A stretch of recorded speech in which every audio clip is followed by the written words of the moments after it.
सबिंदु सिंधु सुस्खल तरंगभंगरंजितम् द्विषस्तु पापजात जातकारिवारि संयुतम् कृतान्तदूतकालभूतभीतिहारिवर्मदे त्वदीयपादपङ्कजं नमामि देवि नर्मदे।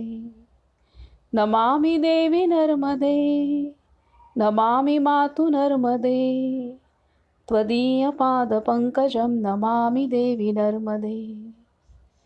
ॐ नमो जी आद्या वेदप्रतिपाद्या जय जय स्वसंवेद्या आत्मरूपा। सर्वांना नमस्कार आणि नर्मदे हर, नर्मदे हर, नर्मदे हर। काल आपण दीर्घतपा राजाचा दीर्घतपा या ऋषींचे मुलगा ऋक्षशृंग की जो हरणांच्या कळपामध्ये हरणाचं रूप घेऊन राहत असे, तर त्याचा वध चुकून चित्रसेन राजाकडून झाला आणि त्यानंतर तिथंच त्याचा मृत्यू झाला आणि त्याचा अग्निसंस्कार करून राजा त्यांच्या पिता दीर्घतपा ऋषींच्या आश्रमात जाऊन घडलेला सर्व वृत्तांत सांगतो। तर राजांनी सांगितल्यानुसार चित्रसेन राजा ऋषींचे अन्य 4 पुत्र आणि त्यांच्या सुना, त्यांची पत्नी आणि स्वतः ऋषी ह्यांचासुद्धा पुत्र शोकामुळे मृत्यू होतो आणि त्यांचा अग्निसंस्कार करून राजा त्यांचं अस्थिविसर्जन हे शूलभेद म्हणजेच शूलपाणीच्या तीर्थामध्ये करतो। आणि त्यावेळेला तिथं राजा पाहतो की हा सर्वांचीच गती स्वर्गाकडे झालेली आहे आणि सर्वांचंच स्वर्गाकडे गमन झालेलं आहे हे प्रत्यक्ष राजा चित्रसेन राजा आपल्या डोळ्यांनी पाहतो। तर असं हे इतकं पवित्र असं हे शूलपाणीचं तीर्थ आहे। तर आपण आत्तापर्यंत ज्या कथा पाहिल्या त्या कथांमध्ये आपणाला लक्षात येत आहे की काही जण आपणाला काही सिद्धी प्राप्त व्हाव्या ह्यासाठी नर्मदा तटाचा आधार घेतलेला आहे आणि साधना केलेली आहे, तर त्यांना तशा सिद्धी प्राप्त झाल्या। तर काही जणांकडून अपराध झाला आहे, जसं अग्निदेवता अत्यंत कामुक झाली, तर त्यावेळेला ती तिला त्यातून तिची अग्निदेवतेचा विकारयुक्त झाल्यामुळे त्यातून त्या वासनेतून मुक्त होण्यासाठी अग्निदेवतेने नर्मदा तीरी साधना केलेली आहे। तर अशा रीतीने अनेकांनी अनेक हेतूंसाठी साधना केली। कोणी आपल्या हातून घडलेलं पाप विनाश करण्यासाठी साधना केली, तर त्यांचं पापहरण झालेलं आहे आणि त्यांना केवळ पापहरणच झालं नाही, तर त्यांनी जी साधना केली, तपस्या केली, त्या आधारे भगवान श्री शंकर प्रसन्न झाले आणि त्यांनी वरदानसुद्धा त्यांना दिलेलं आहे। अगदी नर्मदा तीरी देवी देवता, ऋषीगण, त्याचप्रकारे आसुर यांनीसुद्धा साधना केलेली आहे आणि त्यांना जे वरदान हवं होतं ते सर्वांना भगवान शंकराने दिलेलं आहे। आता आपण पुढील अध्याय पाहूयात। तसंच आपण काल पाहिलं की कशा प्रकारे दान केलं पाहिजे, दानास पात्र कोण आहे आणि सत्पात्री दान देणं अत्यंत आवश्यक आहे। तसंच आपण आपल्या आतून दान देण्याची वृत्ती होते ते सर्वश्रेष्ठ दान आहे आणि कोणी आपणाला बोलावलं आणि मग आपण जे दान देतो तर ते मध्यम प्रतीचं आहे आणि कोणी मागितल्यावर आपण दान देतो ते कनिष्ठ प्रतीचं आहे दान, असं सांगितलेलं आहे। आणि ह्या पद्धतीने दानासंदर्भात पण सखोल मार्गदर्शन केलेलं आहे। तसंच आपण जर अयोग्य व्यक्तीकडून दान स्वतः स्वीकारलं तर त्याच्या कर्माचं सुद्धा आपल्याला परिणाम हे भोगावे लागतात, कारण ते अशुद्ध कर्मातून प्राप्त झालेलं दान असतं आणि त्यामुळे त्या दानी व्यक्ती ज्याने आपल्याला काही दिलेलं असेल तर त्या व्यक्तीच्या कर्माचा पण प्रभाव आपल्या जीवनावरती होत असतो. त्यामुळे अति दक्ष राहून आपण दान दिलं पाहिजे किंवा आपल्याला कोणी काही देऊ करत असेल तर ते सुद्धा आपण घेताना अगदी विचारपूर्वक स्वीकारलं पाहिजे. त्याचप्रकारे दानात दान श्रेष्ठ अन्नदान हे सांगितलेलं आहे. तसंच कन्यादानासंदर्भात सांगितलेलं आहे. कन्यादान जेव्हा करतो त्यावेळेला यथाशक्ती ते माता-पिता कन्येसोबत काही वस्तू देऊ शकतात. परंतु ते देता जरी नाही आलं तरी हरकत नाही. कन्यादान मुळातच सर्वश्रेष्ठ दान आहे. आणि कन्यादान करण्याच्या बदल्यात जर वराकडील लोकं काही मागत असतील तर ते अत्यंत चुकीचं कर्म आहे. त्याचा निषेध आपल्या शास्त्रांनी केलेला आहे. तर अनेक ठिकाणी उलट कन्येच्याच माता-पितांना वराकडून काही गोष्टी दिल्या जातात. ही प्रथा पूर्वी होती. कारण मुलीचे माता-पिता कन्यादान करतात, तर त्या बदल्यात उलट ते दिलं जात होतं. तर त्यामुळे आपल्या भारतात हुंडा पद्धत ही खरं तर नव्हती आणि म्हणजे स्वेच्छेने जे काही दिलं जाईल ते होतं. परंतु ह्या प्रथा ज्या आहेत त्या नंतर ह्या काही 100-200 वर्षांमध्ये आलेल्या आहेत. त्याआधी या पद्धतीने आपल्यावरती संस्कारच नव्हते, की आपण मुलीच्या कुटुंबियांकडून काही घ्यावं. कारण आपल्या शास्त्राने ते निषेध केलेला आहे आणि अत्यंत घोर पाप कर्मामध्ये त्याची गणना केलेली आहे. त्यामुळे ह्या 150-200 वर्षांमध्ये आपण जे नव्हतो ते आपण होतो. जसं आपल्या इथे स्त्रियांना उच्च दर्जा दिला जात होता पुरुषांपेक्षाही. परंतु ह्या 150-200 वर्षांमध्ये असं बिंबवलं गेलं, की आपण फार मागासलेले होतो. आपण स्त्रियांना दुय्यम लेखलं, पुरुषप्रधान संस्कृती. तर असं नव्हतं आणि ह्याचा पुरावा इतिहासात आपल्या वेदकालापासून आढळतो. तर ही गोष्ट आहे. आता आपण पुढील अध्याय सुरुवात करूया. अध्याय 55वा काशीराज मोक्ष वर्णन. काशीराज मोक्ष वर्णन. ओम नमो नर्मदाय. उत्तानपाद उवाच महात्म्यं तीर्थगम दृष्ट्वा चित्रसेनो नरेश्वरः किं चकार क्व वा वासं किमाहारो बभूवः. उत्तानपादने विचारले, राजा चित्रसेनने शूलभेद तीर्थाचे महात्म्य पाहून काय केले, कुठे निवास केला, तसेच काय भोजन केले. श्री शंकर वदले, श्रेष्ठ राजा त्या राजा चित्रसेनने भृगुतुंग पर्वतावर चढून ईशान्य दिशेचा आश्रय घेऊन तेथील कुंडात खूप तपश्चर्या केली.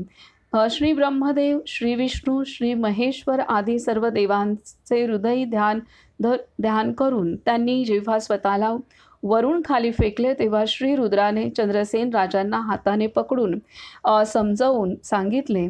ईश्वर वदले, महाराज तुम्ही अवेळी व्यर्थ देहत्याग करू नका. अजूनही तुम्ही तरुण आहात. तुमचे मरणे संयुक्तिक नाही. तुम्ही त्वरित स्वस्थानी जावे. इच्छेनुसार भोग भोगत तुम्ही स्वर्गात दुसऱ्या इंद्राप्रमाणे निष्कंटक राज्य करा. चित्रसेनने व्यक्त केले, मला ना राज्याची इच्छा, ना पुत्र, बांधव, पत्नी, कोशागर, हत्ती, घोडे आदींची इच्छा. श्री महादेव मला सोडा. माझ्या कार्यात विघ्न आणू नका. आपल्या कृपाप्रसादाने मला आजच स्वर्गप्राप्ती होईल. ईश्वर वदले, ज्याच्यासमोर साक्षात श्री ब्रह्मदेव, श्री विष्णू व श्री शंभू महादेव आहेत, त्याला स्वर्ग मिळवून काय साधायचे आहे. तो तिथे जाऊन काय करेल. आम्ही तिन्ही देव प्रसन्न आहोत. महाराज, उत्तम वर मागा. खरोखरच जशी इच्छा असेल तसे निश्चितच मिळेल. चित्रसेनने सांगितले, जर माझ्यावर श्री ब्रह्मा, श्री विष्णू, श्री महेश्वर हे तिन्ही देव प्रसन्न आहेत तर आजपासून आपण सदा इथेच निवास करावा. ज्या प्रकारे गयाक्षेत्र आपण पुण्यक्षेत्र बनवले त्याच प्रकारे हे शूलभेद तीर्थही पावन करा. जिथे जिथे तिन्ही देवांचा निवास आहे तिथे तिथे मीही राहावे आणि सर्व गणांमध्ये मला स्वामित्व प्राप्त व्हावे. ईश्वर वदले, राजा आजपासून शूलभेद तीर्थात आम्ही राहू. तिन्ही देव त्रिकाळ सूक्ष्म रूपात इथे वास करू. तुम्ही निश्चितच नंदी नावाचा गणाधीश व्हाल. माझ्याजवळ तुमची प्रथम पूजा होईल. त्या अस्थींचे विसर्जन केल्यामुळे दीर्घतपा मुनी कुटुंबासहित विमानात बसून स्वर्गात गेले. तुम्ही तसेच करा. राजा या प्रकारे चित्रसेन महाराजांना वर देऊन कुंडाच्या ऊर्ध्व भागात दक्षिणेकडे ते तिन्ही देव स्थित झाले. लोक एकमेकांना सांगतात, हे तीर्थ खूप श्रेष्ठ आहे असे गयाशीर पुण्यरूप सांगितले जाते. तसेच रेवा तटावर शूलभेद जसे गयाशीर पुण्यरूप सांगितले जाते, तसेच रेवा तटावर शूलभेद तीर्थ निःसंशय अतिपुण्यक्षेत्र आहे. ईश्वर बदले हे तीर्थ गयाशीर तीर्थाप्रमाणे पुण्यतीर्थ आहे. इथे एकदा पिंडदान व जलदान केल्याने मनुष्य निर्मळ होतो. राजा, एक गयाशीर तीर्थ सोडले तर इतर सर्व तीर्थ शूलभेद तीर्थाच्या तुलनेत 1/16 सुद्धा नाही. कुंड दक्षिणोत्तर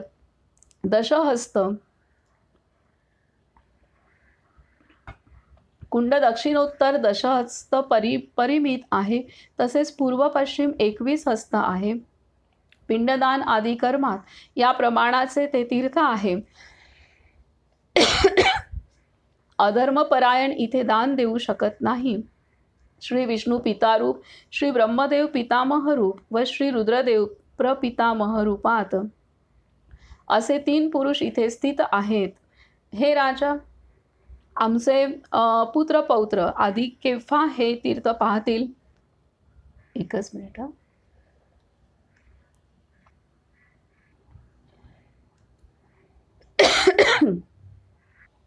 शूलभेद तीर्थात स्नान करून श्री शंकराचे दर्शन करणारा 7 जन्मापर्यंत अपुत्र, निर्धन व रोगी होत नाही. तो पित्याच्या कुळातील 21 पिढ्या, मातू कुळाच्या 21 पिढ्या तसेच पत्नीच्या कुळातील 10 पिढ्या तारतो.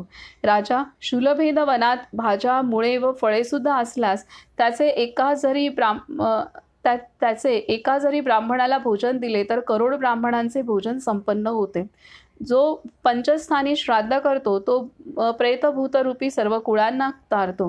ब्राह्मण व देवांच्या कृपेने तसेच पितृगणांच्या प्रसादाने तो सर्वांचा उद्धार करतो. श्रद्धेने पितृनिमित्त दान करणारा जिथे श्री महेश्वराचे वास्तव्य असते तिथेच निवास करतो.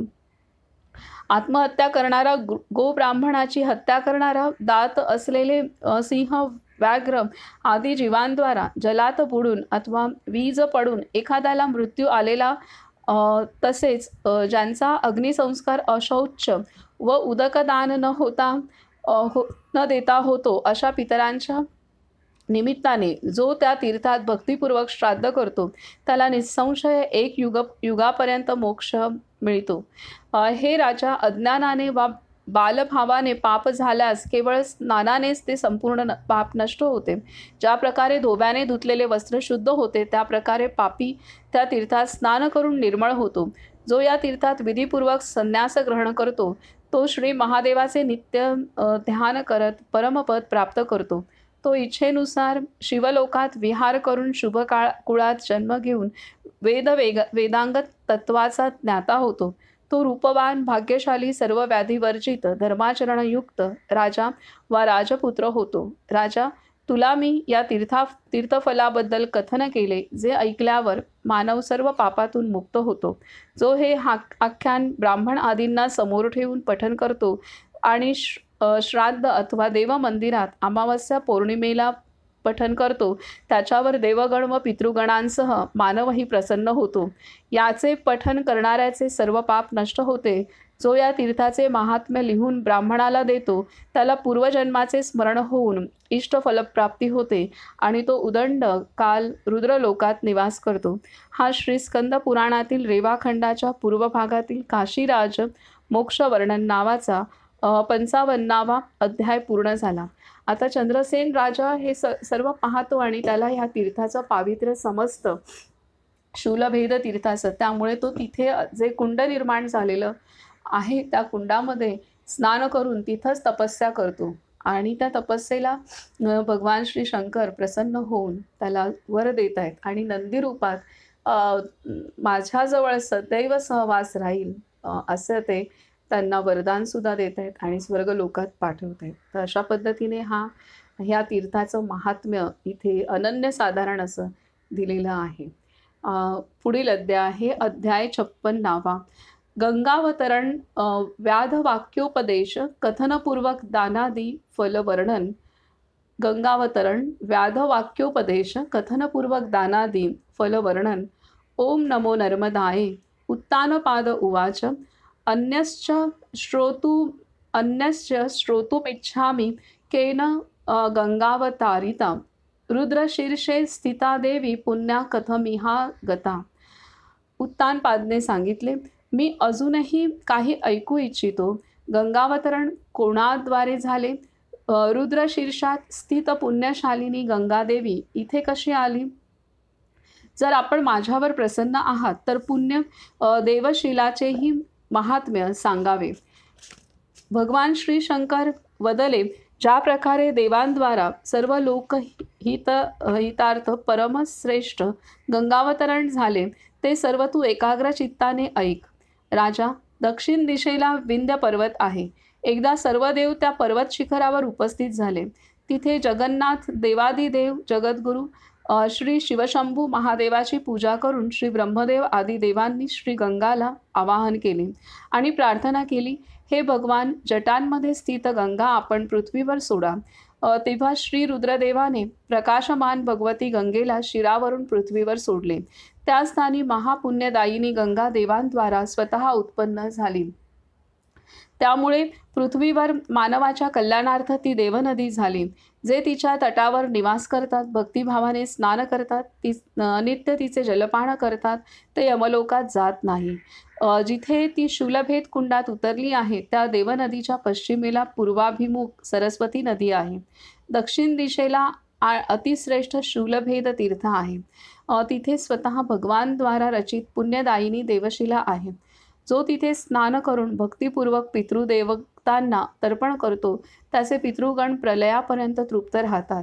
आणि जो तिथे भक्तिपूर्वक स्नान करून ब्राह्मण भोजन देतो, दिलेल्या थोड्या अन्नानेही जो त्यांना तृप्त करतो त्याच्या पुण्याचा अंत नाही. उत्तानपादने विचारले, पृथ्वीवर कोणत्या दानांना श्रेष्ठ मानले आहे? जी दाने सत्पात्री दिल्यावर मानव सर्व पापमुक्त होतो. देवशिला महात्म्य आणि तेथील स्नानदानादी उत्पन्न फळ तसेच व्रत उपवास नियमांचे जे फळ मिळते ते आपण मला सांगा. ईश्वर वदले, राजा, पूर्वी महापराक्रमी महाबलवान मंडलाधिपती चेदीनाथ वीरसेन प्रसिद्ध राजा होता. त्यांच्या राज्यात कोणी शत्रू नव्हता. व्याधी, चोर व अधर्माचा तेथे सर्वथा अभाव होता. धर्माचा सर्वत्र प्रसार होता. पत्नी व अनेक पुत्रांसहित राजा सदा प्रसन्न राहत होते. त्या राजाची पार्वती समान एक सुंदर कन्या होती. माता पिता तसेच बंधुजनांना ती इष्ट होती. तिचा वैवाहिक कर्मकाळ आल्यावर तो विधिपूर्वक संपन्न झाला. यानंतर चेदीनाथ वीरसेन 12 वर्षात पूर्ण होणाऱ्या यज्ञात स्थित झाले. त्यावेळी कन्येचा पती मरण पावला. त्या निज कन्येला विधवा पाहून राजा अतिशय दुःखी झाले. ते दुःखग्रस्त स्वपत्नीला म्हणाले, प्रिये, जीवनभराकरता हे अत्यंत दुस्सह दुःख झाले आहे. रूप यौवन संपन्न हिचे रक्षण करणे शक्य नाही. या अवस्थेतही कधी कुळ दूषित करू नये. या कन्येचे रक्षण कसे करावे? भानुमतीच्या रक्षणार्थ काही उपाय नाही. मातापित्यांना परस्पर विवाद करताना ऐकून त्या भानुमती कन्येने व्यक्त केले, तात, तुमच्यासमोर काही बोलताना मला लाज वाटत नाही. हे सत्य आहे की माझ्या बाबतीत काही दोषोत्पत्ती होणार नाही. तात, आजपासून मी केशरचना करणार नाही. तुमच्या घरी मोठ्या वस्त्राचा अर्धा तुकडा धारण करीन. पुराणविहित व्रत पालन करीन. स्वशरीराचे शोषण करून मी जनार्दनाला प्रसन्न करीन. जर तुम्ही अनुमती दिली तर माझ्या बुद्धीनुसार ते योग्य आहे. भानुमतीचे मत ऐकून राजा अतिप्रसन्न झाले. तीर्थयात्रेच्या उद्देशाने भरपूर संपत्ती देऊन वृद्ध पुरुषांना तिच्या रक्षणार्थ नियुक्त करून तसेच हत्यारबंद पुरुषांनाही नेमून पुरोहितांसह अन्य ब्राह्मण शिवाय रामदासी व रक्षणास समर्थ पायदळाला योजून राजाने तिला जाण्याची आज्ञा दिली. त्यानंतर हे राजा पित्याच्या मतानुसारच ती गंगा तटावर गेली. गंगेच्या दोन्ही तटावर स्नान करून गंधमालादी भूषणांनी श्रेष्ठ ब्राह्मणांची पूजा करून 12 वर्षापर्यंत गंगा तटावरच ती राहिली. राजा त्यानंतर गंगा तट सोडून ती दक्षिण दिशेकडे गेली, जिथे महानदी रेवा आहे. तिथेच मंत्र्यांसह ती पोहोचली. 5 वर्ष ती ओंकार क्षेत्री व अमरकंटकला राहिली. उत्तर दक्षिण तीर्थात भ्रमण करत ती एका तीर्थाहून दुसऱ्या तीर्थाला पोहोचली. तीर्थांत पुन्हा पुन्हा स्नान करून आळस सोडून भक्तिपूर्वक ब्राह्मणांची पूजा करून देवनदी संगमात पश्चिम दिशेला गेल्यावर मुनिसमूहाने पूर्ण असा तिने एक पुण्याश्रम पाहिला. ऋषीमुनींना पाहून प्रणाम करून तिने विनवले, महाभाग, या तीर्थाचे नाव व महात्म्य काय आहे ते मला कृपा करून कथन करा. ऋषींनी सांगितले, हे चक्रतीर्थ प्रसिद्ध आहे.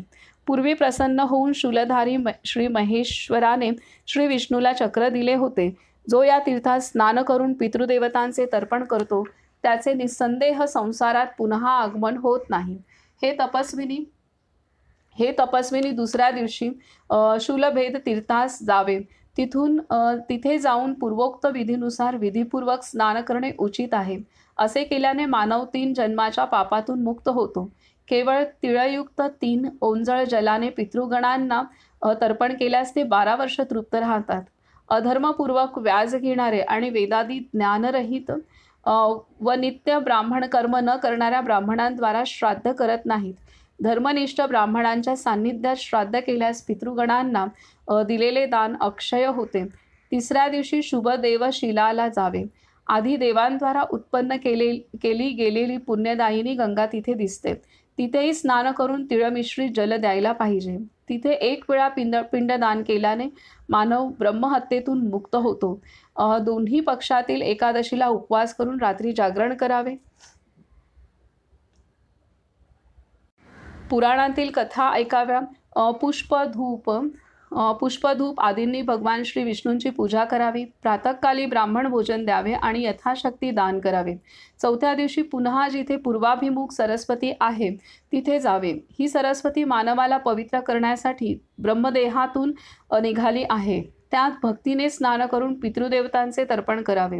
विधीपूर्वक श्राद्ध करून विद्वान सदाचारी ब्राह्मणाला भोजन द्यावे, ज्यामुळे पितृगण 12 वर्षापर्यंत तृप्त राहतात. हे स्थान सर्व देवमय व सर्व तीर्थमय आहे. करोडो देव तसेच कोटिलिंगयुक्त अत्युत्तम स्थान आहे. जो इथे स्नान करून जितेंद्रिय व पवित्र होऊन त्रिरात्र व्रत करतो तिथे 1 पक्ष मास अथवा 6 मास वा 1 वर्ष निवास करतो. त्याचा जन्म पुन्हा मनुष्य लोकात होत नाही. तो स्वर्गात निवास करतो. जो नियमांचे पालन करून तिथे राहतो तो 3 जन्माच्या पातकातून मुक्त होतो. पुरुषाविना जी शुचिव्रता स्त्री 12 वर्षांपर्यंत तिथे निवास करते ती अक्षय काळ रुद्रलोकात निवास करते. मुनींचे वचन ऐकून राजा वीरसेनाची कन्या अतिशय आनंदित होऊन तिथे गेली. त्यानंतर त्या तीर्थात स्नान करून रात्रंदिवस सतर्क राहून ती राजकन्या तीर्थाचा प्रभाव पाहून पुन्हा म्हणाली, पुरोहित सहित ब्राह्मण, आज तुम्ही माझे बोलणे ऐका. असे स्थान मी जीवनाच्या अंतापर्यंत सोडणार नाही. माझ्या मातापित्यांना तुम्ही सांगा की त्यांची कन्या शूलभेद तीर्थात नियमासहित व्रतपालनामध्ये तत्पर आहे. राजा हे सांगून ती भानुमती तिथे राहू लागली. एक दिवसाचा उपवास करत ती महिनाभर उपवास करत असे. देवशिलात राहून ती नित्य श्री विष्णूचे चिंतन करत होती आणि रात्रंदिवस धूप व दीपकासह चंदन प्रज्वलित करत होती. हातपाय धुवून ती स्वतः ब्राह्मण भोजन घालत होती. अशा प्रकारे ती व्रतधारी राजकुमारी 12 वर्षे तिथे राहिली. ईश्वर वदले, हे राजा, देवशिलाचे अजून महात्म्य श्रवण कर. हे महापाक, हा पुरातन इतिहास ऐक. एक दुष्काळग्रस्त वनचर शबर व्याध पत्नीसहित मांसासाठी वनात गेला. तेथे त्याने ना पशुपक्षी पाहिले ना फळे प्राप्त केली. केवळ कमळांच्या ताटव्याने सुशोभित एक सरोवर पाहिले. तिथे सरोवर पाहून शबरीने सांगितले, तुम्ही आहार सिद्धीसाठी दिव्य कमळे घ्या. इथे शूलभेद नावाच्या पूजनासाठी या पुष्पांचा विक्रय होईल. कारण इथे शूलभेद तीर्थात धर्मशील लोक राहतात. पत्नीचे वचन ऐकून व्याधाने कमळपुष्पे घेतली. तटावरून बाजूला गेल्यावर समोरच एक श्रीवृक्ष त्यांना दिसला. त्याची खूप पिकलेली बेलफळे घेऊन ते शूलभे तीर्थाला पोहोचले. तिथे त्यांनी खूप लोकांना पाहिले. चैत्र महिन्यातील शुक्ल पक्ष एकादशीला बालक, वृद्ध व स्त्रियाही तिथे आहार घेत नव्हत्या. तिथे देवशिलाच्या वर वस्त्रांनी चौफेर घेरलेला रंगीबेरंगी मालांनी सुशोभित दिव्य मंडप त्यांनी पाहिला. व्रतधारी, नियमांचे पालन करणारे आश्रमवासी ऋषीसुद्धा तिथे आले. ते सर्व अग्निहोत्री होते. नृपश्रेष्ठ मुनिगणांनी गजबजलेल्या देवनदीच्या रमणीय तटावर येणाऱ्या लोकांना मार्ग मिळत नव्हता. तिथे अनेक लोकांना पाहून शबर व्याधाने पत्नीला सांगितले, तू तिथे जाऊन कोणालाही विचार की आज स्नानाचे काय कारण आहे, आज कोणते पर्व आहे, सूर्य चंद्रग्रहण तर नाही ना, अयनतिथी किंवा अक्षय तृतीया आहे का. तेव्हा शबरी पतीच्या सांगण्यावरून तिथे गेली. समोरच एका स्त्रीला पाहून उत्तम कमलपुष्प देऊन तिने विचारले, हे कल्याणकारी, आज कोणती तिथी आहे, कोणता उत्सव आहे ते मला सांगा. हे लोक स्नान का करत आहेत, यांच्या स्नानाचे काय कारण आहे. त्या स्त्रीने उत्तर दिले, आज सर्व पापनाशिनी पुण्य एकादशी आहे. एकदा जरी हे व्रत घेतले तरी ती स्त्री स्वर्गात जाते. हे राजश्रेष्ठ, त्या स्त्रीचे वचन ऐकून शांतपणे परत येऊन तिने शबर व्याधाला सांगितले, आज बालक वृद्धांनी करावयाची पुण्यदायिनी एकादशी आहे. आज सर्व पापनाशिनी मदनैकादशी आहे. इथे श्रेष्ठ सुंदर राजकन्या नियमांचे पालन करणारी असल्याचे ऐकले आहे. ती नियत आहारवाली व्रतधारी भानुमती नावाची पतिव्रता आहे. त्रैलोक्यात त्या राजकुमारी सम कोणी प्रसिद्ध नाही. पृथ्वीवर अवतरून ती सुंदरी दृष्टिगोचर होत आहे. पत्नीचे म्हणणे ऐकून शबर व्याधाने सुचवले, यथालाभ तू कमळ देऊन भोजन कर. मला बुद्धी झाली आहे की मी आज भोजन करू नये. प्रिये, माझ्या पापबुद्धीमुळे मी कधी पुण्यार्जन केले नाही. शबरीने व्यक्त केले, मी सुद्धा कोणत्याही दिवशी तुमच्या आधी भोजन केले नाही. तुमच्या भोजनातील उर्वरित अन्नच मी सेवन केले आहे. पत्नीचा निश्चय जाणून तो स्नान करावयास गेला. अर्ध उत्तरीय वस्त्राने स्नान करून भक्तिभावाने सर्व देवांना नमस्कार केल्यावर तो देवशिलाकडे गेला. शंकित होऊनही त्याने जनार्दनाला नमस्कार केला. शबरीने ज्या स्त्रीला 2 कमळे दिलीत तिने ती राणीला दिली. ती फुले पाहून राणीने दासीला विचारले, तुला ही फुले कोठे मिळाले ते मला सांग. तू तिथे त्वरित जाऊन अजून कमळे घेऊन ये. अन्न व धनसुद्धा देऊन कमळे घेऊन ये. भानुमतीचे वचन ऐकून ती शबरीकडे गेली व म्हणाली, तू मला अजून बेलफळे व फुले दे.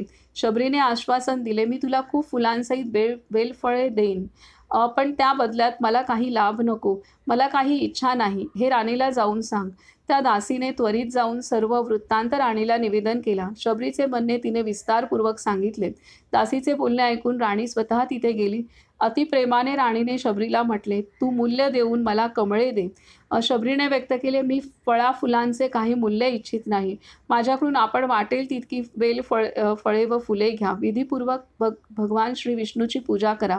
राणी भानुमतीने स्पष्ट केले, यावेळी मी तुझी कमळ फुले विनामूल्य घेणार नाही. या बदल्यात 1 माप म्हणजे 16 द्रोण अन्नधान्य मी तुला देईन. तू ग्रहण कर. हवे तर 10, 20 अथवा 30, 40 यापैकी अधिक 100 माप अन्नधान्य घे. दुष्काळरूप समुद्रही तू पार कर. धनरत्न, सोने जे तुला योग्य वाटेल ते कमलप्राप्तीसाठी मी निःसंशय तुला देईन. शबरीने अभिव्यक्त केले, देवी सुंदरानना, आज मी भगवानाला सोडून भोजनाची इच्छा करत नाही. कल्याणी, देवकार्याशिवाय माझी अजून काही इच्छा नाही. राणीने समजावले, तू अन्नधान्य सोडू नकोस. अन्नातच सर्व काही आहे. त्यामुळे सर्व प्रकारचे माझे अन्नधान्य तू घे. तपस्वी, महाभाग्यशाली, वनवासी, महात्मा सर्व गृहस्थाच्या दारी सतर्क राहून अन्नाची याचना करतात. शबरीने स्पष्ट केले, मी आधीच काही घेण्यास नकार दिला आहे. राणी, सर्व काही सत्यात स्थिर आहे. सत्यामुळेच सूर्य प्रकाशतो, सत्यामुळेच अग्नी प्रज्वलित होतो, सत्यामुळेच समुद्र मर्यादित राहतो, सत्यामुळेच वायुदेव वाहतो, सत्यामुळेच सत्य परिपक्व होते, सत्यामुळेच गाय दूध देते व हे संपूर्ण चराचर जगत सत्यामुळेच टिकून आहे. त्यामुळे सर्व प्रकारच्या सत्याचे पालन केले पाहिजे. देवकार्य सोडून माझी अन्य इच्छा नाही. राणी, आपण फुले घ्या आणि भगवान श्री विष्णूची श्रद्धेने पूजा करा. ब्राह्मणाच्या सांगण्यानुसार कर्म केल्यास काही दोष लागत नाही.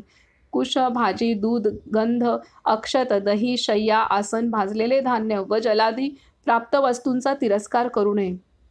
राणीने व्यक्त केले, उद्यान प्राप्त पुष्प, वनपुष्प, विकत घेतलेले पुष्प व दानात मिळालेले पुष्प अशी 4 प्रकारची पुष्पे आहेत. सर्वोत्तम पुष्प वनपुष्प जे स्वतः आणले असते. बागेत मिळालेले पुष्प मध्यम श्रेणीचे असते. विकत घेतलेले पुष्प नीच श्रेणीचे मानले जाते. जे पुष्प दानात प्राप्त होते विद्वान त्याला निष्फल म्हणतात. तेव्हा राणी घ्या. फुलांनी भगवान श्री विष्णूची पूजा करा. कोणताही बहाणा साधून आपण हिच्यावर नंतर उपकार करा, असे पुरोहिताने सांगितले. ईश्वर वदले. शबरीने दिलेली कमळांसहित बेलफळे घेऊन राणीने भगवान श्री विष्णूची उत्तम पूजा केली. पुराणकथा श्रवण करून रात्री जागरण केले. तेव्हा शबर व्याधाने भार्या शबरीला म्हटले, यथाशक्ती तेल घे. तेव्हा दीप प्रज्वलित करून त्या दोघांनी भगवानाची उत्तम पूजा करून भगवानाचे चिंतन करत रात्री जागरण केले. त्यानंतर प्रातःकाळी स्नानासाठी लोकांना उत्सुक पाहून तो अतिप्रसन्न झाला. त्याने पाहिले की काही लोक शूलभेद तीर्थात स्नान करत आहेत, अन्य देवनदीत, तर काही सरस्वतीत, अन्य मार्कंडेय कुंडात, तर काही चक्रतीर्थात विधीपूर्वक स्नान करत आहेत. त्या सर्वांनी स्नानाने पवित्र होऊन देवशिलावर प्रयत्नपूर्वक श्राद्ध केले. त्या लोकांना श्राद्ध करताना पाहून शबर व्याधानेही बेलफळांनी पिंडदान केले. भानुमतीने नीचपतीचे पिंडदान केले. शुद्ध, सदाचारी, पाखंडी आदी दोषरहित ब्राह्मणाला भोजन दिले. हविष्य अन्न अर्थात खीरपुरी, दही, साखर, मध, तूप, पायस तसेच शुद्ध अन्न सदाचारी ब्राह्मणाला भोजनार्थ देऊन राणीने विधीपूर्वक पादत्राणे, छत्र, शय्या, गाय, बैल आदी आणि सुवर्णरत्न धनादी असे अनेकविध दान दिले. चक्रतीर्थात ज्याने कपिला गाय दिली त्याने जणू पर्वत वनासहित पृथ्वी दिली. उत्तानपादने विनवले, देवेश, राजाला जे जे दान श्रेष्ठ म्हणून सांगितले आहे ते ते सर्व कृपा करून मला सांगावे. आता अशा रीतीने इथे भानुमती ही पूर्ण साधना करत करत नर्मदा तटी येऊन तिथं शूलभेद तीर्थाचं महात्म्य ऐकल्यानंतर तिथंच ती तपस्या करू लागली. आणि तिथे सुद्धा तिने यथाविधी हे स्नान, पिंडदान, आणि तिथे तिने जाणलं की तिथे तिला असंही सांगितलं गेलं की 12 वर्ष जी स्त्री इथं साधना करते तर त्याची फलश्रुती ऐकल्यानंतर किंवा तिने साधना करावी तर त्यानुसार भानुमती तिथंच राहिली. आणि तिथेच मग ही व्याधाची पत्नी आणि व्याध हे तिला भेटत आहेत. आणि त्यांची सुद्धा निष्ठा किती उच्च कोटीची होती हे इथे लक्षात येते. कमळाची फुलं आणि बेलफळं ह्याच्या बदल्यात राणी त्यांना सर्व खूप काही संपत्ती देऊ इच्छित होती, दान करू इच्छित होती, परंतु त्या व्याधपत्नीने ते स्वीकारलं नाही. आणि त्यातून तिची निष्ठा, भक्ती आणि तिचं ज्ञानही व्यक्त होते. इथे तिने राणीला ज्या पद्धतीने समजावलं की दानात दिलेली वस्तू आहे तिचं कोणतंही फळ नसतं, त्यामुळे तुम्ही त्याचं ओझं राहणार नाही आहे, तर ते दान दिलेलं आहे, तुम्ही त्याच्या बदल्यात मला काही न देता निशंक होऊन पूजा करा हे असं सांगितलं. आणि मग राणीने पूजा केली. तर ह्यातून इथे सत्यासंदर्भात जी वाक्य दिलेली आहेत ती किती सुंदर आहेत की सर्व काही सत्यातच स्थिर आहे. सत्यामुळे सूर्यप्रकाश येतो, सत्यामुळेच अग्नी प्रज्वलित होतो, सत्यामुळेच समुद्र मर्यादित राहतो, सत्यामुळेच वायुदेव वाहतो, सत्यामुळेच सत्य परिपक्व होते, सत्यामुळेच गाय दूध देते. हे संपूर्ण चराचर जगत सत्यामुळेच टिकून आहे. यामुळे सर्व प्रकारच्या सत्याचे पालन केले पाहिजे. देवकार्य सोडून माझी अन्य काही इच्छा नाही. तर राणी, आपण फुले घ्या आणि भगवान श्री विष्णूची श्रद्धेने पूजा करा. तर इथे सत्य म्हणजेच भगवंत आहे. तर त्यामुळेच केवळ त्याच्याशिवाय दुसरं काहीच इथे सर्व काही दुय्यम आहे हे तिने राणीला समजावलं. आणि अशा रीतीने ते पूर्ण झालेले आहे. आता पुढे सांगतायत की उत्तानपादने विचारलं, देवेश, राजाला जे दान श्रेष्ठ म्हणून सांगितले आहे ते सर्व कृपा करून मला सांगावे. आता राजासाठी श्रेष्ठ दान कोणतं आहे हे सांगितलं जात आहे. तर आता हे सांगतायत की ईश्वर बदले तिळदान करणारा सुंदर संतती, तर दीपदान करणारा उत्तम नेत्र प्राप्त करतो. भूमी देणारा स्वर्ग प्राप्त करतो. सुवर्णदान करणारा दीर्घायू, घर घेणारा रोगरहित घर घेणारा रोगरहित होतो. रथ घर देणारा रोगरहित होतो. स्वर्ग, रथ, गाडी, शय्या देणारा भार्या तसेच अभयप्रद ऐश्वर्य प्राप्त करतो. अन्नदाता शाश्वत सौख्य, ब्रह्मविद्या देणारा सनातन ब्रह्म प्राप्त करतो. जल, अग्नी, पृथ्वी, वस्त्र, तीळ, सुवर्ण, तूप आदी सर्व दानात ब्रह्मदान श्रेष्ठ आहे. मनुष्य ज्या ज्या भावाने जे जे दान देतो ते फळ क्रमशः त्याला प्राप्त होते. राणीने दिलेले सर्व दान पाहून शबर पत्नीला जे म्हणाला, हे राजा, तू ते ऐक. प्रिये, वेद पारंगत ब्राह्मणाने पुराणांचे पठन केले. ते सर्व दानधर्माचे शुभ फल मी ऐकले. स्नान, दान, व्रत आदींनी पूर्वजन्म संचित पाप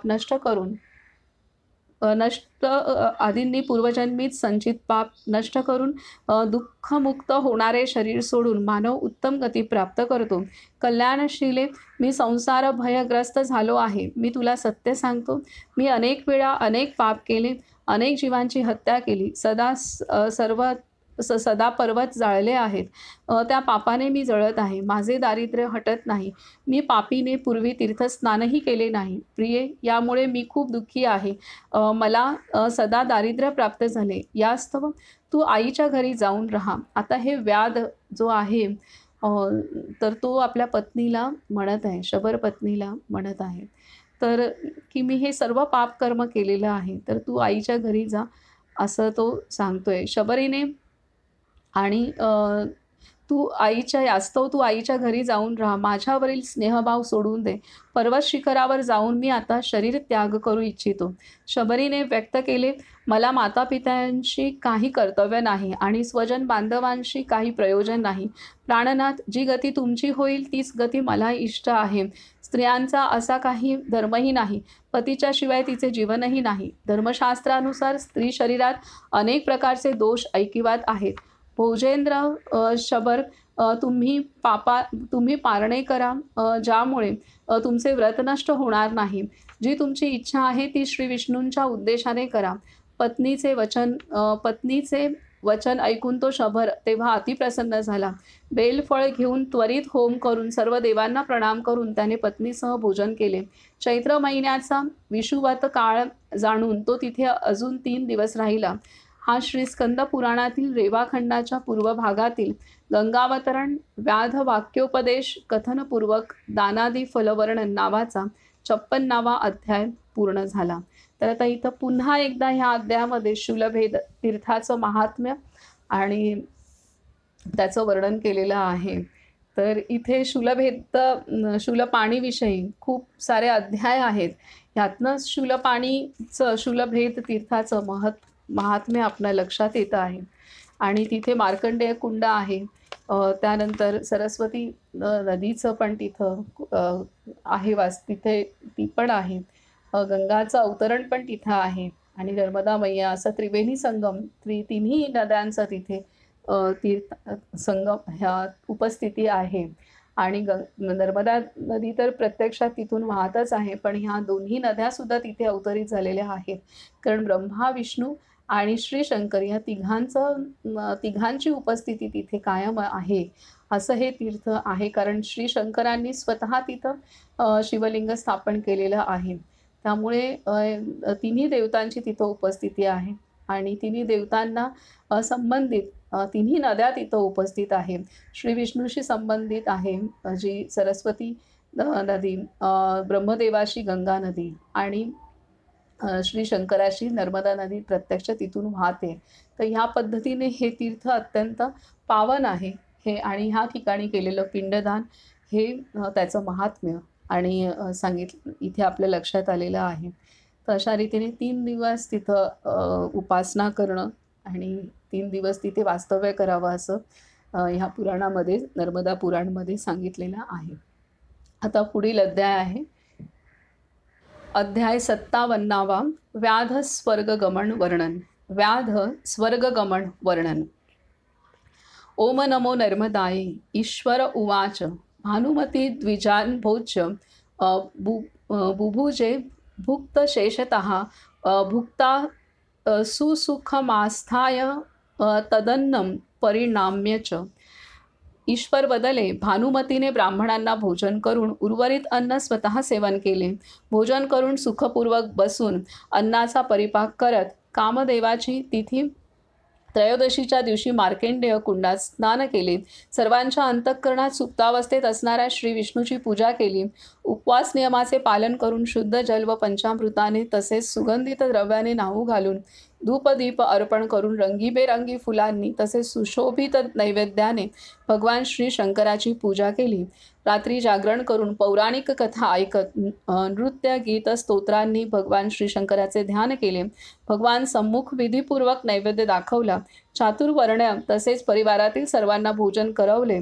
चतुर्दशीपर्यंत श्री शंकराची पूजा करून शंख व विविध वाद्ये ढोलकनी नगाऱ्याच्या निनादात अनेक लोकांसहित नृत्य गीत तसेच स्तोत्रांच्या पठनाने ती रात्र जागवली.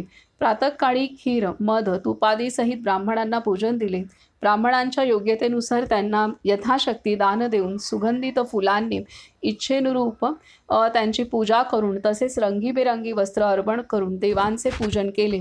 सुंदर माळांनी व अनेक दीपांनी प्रकाशमान अनेक प्रकारच्या भोज्य पक्वान्नांनी शिवाय सुंदर स्वादिष्ट लाडू आदी पदार्थांनी त्या श्रेष्ठ ब्राह्मणांना सन्मानित केले. ते सर्व ब्राह्मण वेदाध्ययनात तत्पर होते. त्या लोकांनी त्या पर्वाला पद्मक संबोधले आहे. तेव्हा सूर्याचा दिवस पौर्णिमा तिथी व चित्रा नक्षत्र असते. संक्रांत व विषुवत काळही असतो. व्यतिपात योग व विष्टीकरण असते. यास्तव याला पद्मक म्हणतात. अयनादी पुण्याने तो चौपट फळ देणारा दिवस आहे. या पद्मयोगात दिलेले दान हवन जप सर्व अक्षय होते. ते सर्व ब्राह्मण भानुमतीसह शूलभेद तीर्थात गेले. त्यांनी त्यावेळी तिथे पत्नीसह शबरव्याधाला कुंडात पाहिले. राजा तो ईशान्य दिशेला पर्वत शिखरावर जाऊन भार्येसह स्वतःला खाली झोकून देण्यास तयार झाला. भानुमती म्हणाली, महाधैर्य धारण करणारे वीर, तुम्ही थांबा, माझे वचन ऐका. तुम्ही स्वप्राण का सोडत आहात? तुम्ही अजूनही तरुण आहात. तुम्हाला कशाचा पश्चाताप आहे? कशाचा उद्वेग आला आहे? काय दुःख तसेच व्याधी आहे?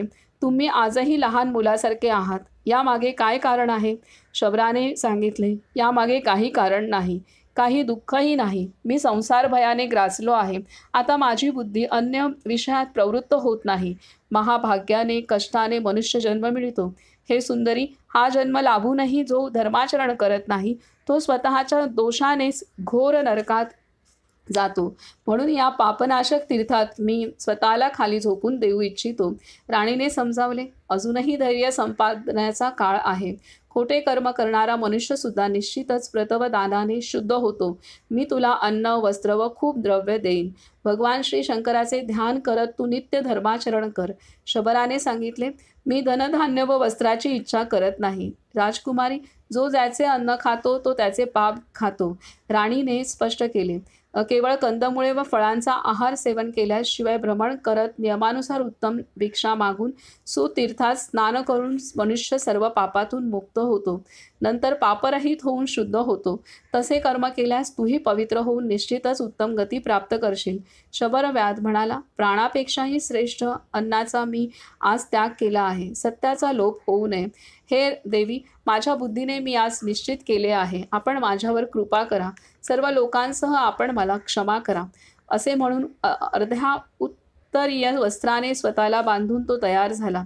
पत्नीसह त्या व्याधाने पुन्हा भगवानाचे ध्यान करून वरून उडी मारली. राजा पर्वताच्या अर्ध्या मार्गातच पडून तो जीवरहित झाला. लोकांनी त्या दोघांना कुंडावर छिन्न भिन्न झालेले पाहिले.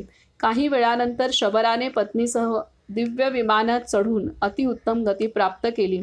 हा श्रीस्कंद पुराणातील रेवाखंडाच्या पूर्व भागातील व्याध स्वर्गगमन वर्णन नावाचा 57वा अध्याय पूर्ण झाला. तर इथे पश्चाताप झालेला आहे व्याधाला आणि त्याने अशा रीतीने स्वेच्छेने देहत्याग केलेला आहे पत्नीसह. हे ते आहे. आता पुढील अध्याय आहे अध्याय 58वा शूलभेद तीर्थ महात्म्य वर्णन. शूलभेद तीर्थ महात्म्य वर्णन. ओम नमो नर्मदाय. उत्तानपाद उवाच अथातो देवदेवेश भानुमत्य करोच किम एष मे संशयो देव कथयस्व प्रसादतः. उत्तानपादने सांगितले, हे देवादिदेव, हे ईश्वर, यानंतर भानुमतीने काय केले याबद्दल मला जिज्ञासा आहे, कृपा करून सांगावे. ईश्वर वदले. ती भानुमती काही वेळ विचार करून कुंडाजवळ गेली. कुंडाचा महिमा पाहून राणी आनंदमय झाली. अनेक ब्राह्मणांना बोलून तिने त्याच वेळी सर्वांची पूजा केली. राजकुमारी ब्राह्मणांना विधीपूर्वक दान देऊन उत्तम निश्चय करून शांत चित्ताने स्थिरावली. पितृगण तसेच देवांचीही पुन्हा विधिवत पूजा करून चैत्र महिन्यातला एक पक्ष तिने तग धरला. त्यानंतर ती राणी अमावस्येला त्या पर्वताजवळ गेली. पर्वत शिखरावर चढून हात जोडून सर्व ब्राह्मणांना पाहून तिने निरोपाचे भाष्य केले. माझे माता पिता, बंधू बांधव, मैत्रिणी आदी जे आहेत त्यांची क्षमा मागून त्यांना प्रार्थना करून तुम्ही सांगा की त्यांची कन्या शूलभेद तीर्थात यथाशक्ती तप करून निज शरीर त्याग करून स्वर्ग प्राप्त झाली. ब्राह्मणांनी आश्वासन दिले. हे श्रेष्ठ व्रतधारी राणी, आपल्या माता पित्यांना आम्ही सांगू. हे सुंदर भाग्यवान, याबाबत आपण संशय घेऊ नका. तेव्हा त्या सर्वांना अर्ध्या उत्तरीय वस्त्राने पुन्हा पुन्हा स्वतःला घट्ट बांधून हे राजा, तिने एकाग्र चित्ताने पर्वत शिखरावरून स्वतःला झोकून दिले. तेव्हा पर्वताच्या अर्ध्या भागापर्यंत पोहोचताच अनेक सुरसुंदरी दिसल्या. त्या म्हणाल्या, महाभाग्यशील कन्ये, महातपस्विनी भानुमती, तू दिव्य विमानात बसून कैलासाकडे जा.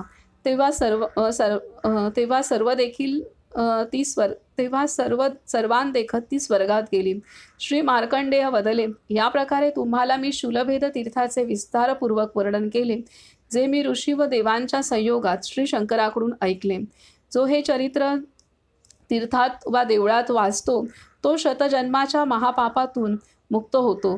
ब्राह्मणाला मारणारा, दारुडा, चोर, गुरुपत्नीशी समागम करणारा, गोहत्यारी, तसेच देवा ब्राह्मणांच्या धनाचे अपहरण करता, स्वामीद्रोही, मित्रघाती, विश्वासघातकी, परक्यांचे घरदार हडप करणारा वा नष्ट करणारा, तराजूचे तौल मापक बरोबर न ठेवणारा, केवळ अन्यायपूर्वक व्याजाने धन कमावणारा, कन्या विक्रय करणारा, परस्त्री, वहिनी, सून व कन्येशी समागम करणारा, दुसऱ्यांचा द्वेष करणारा, धर्मदूषित करणारा, असे सर्व पापी शूलभेद तीर्थाच्या प्रभावाने मुक्त होतात.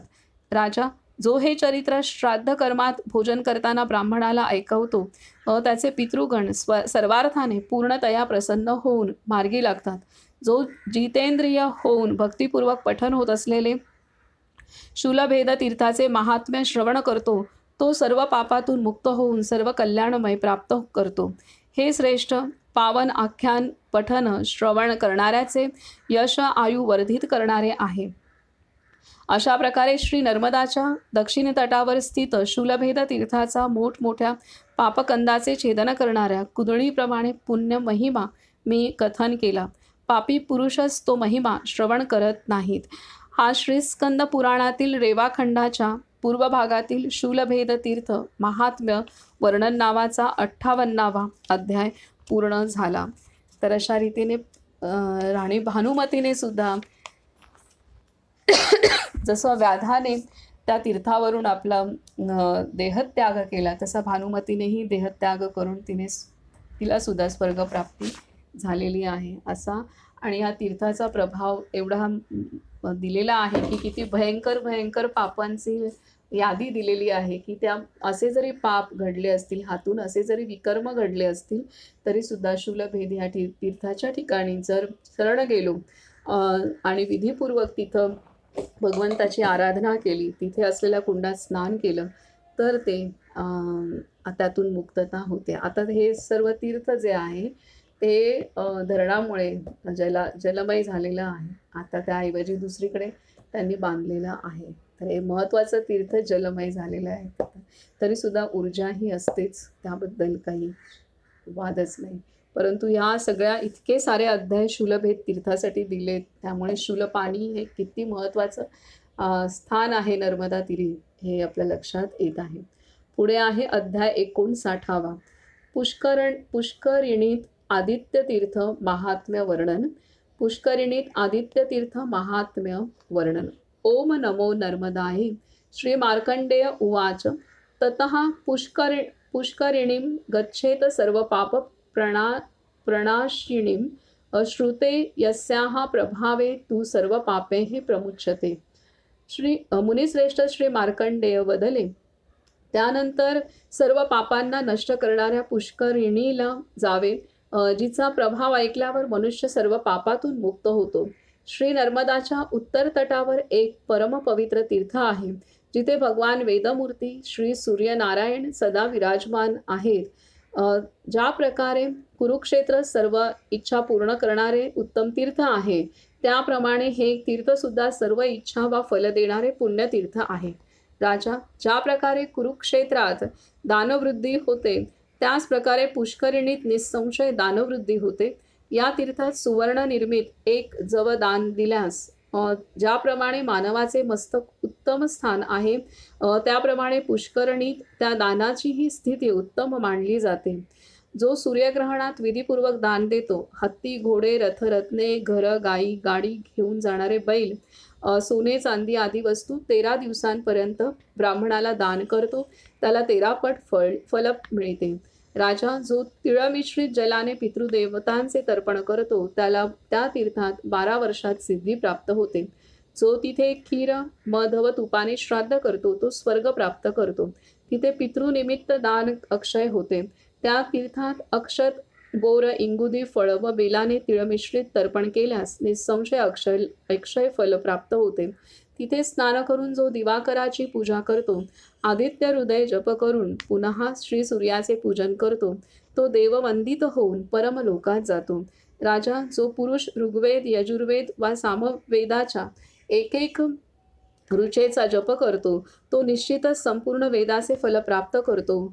जो सूर्यनारायणाचे ध्यान करत तीनाक्षरी ओंकारार्थक मंत्राचा जप करतो, तो आदित्य हृदय जप करून सर्व पापातून मुक्त होतो.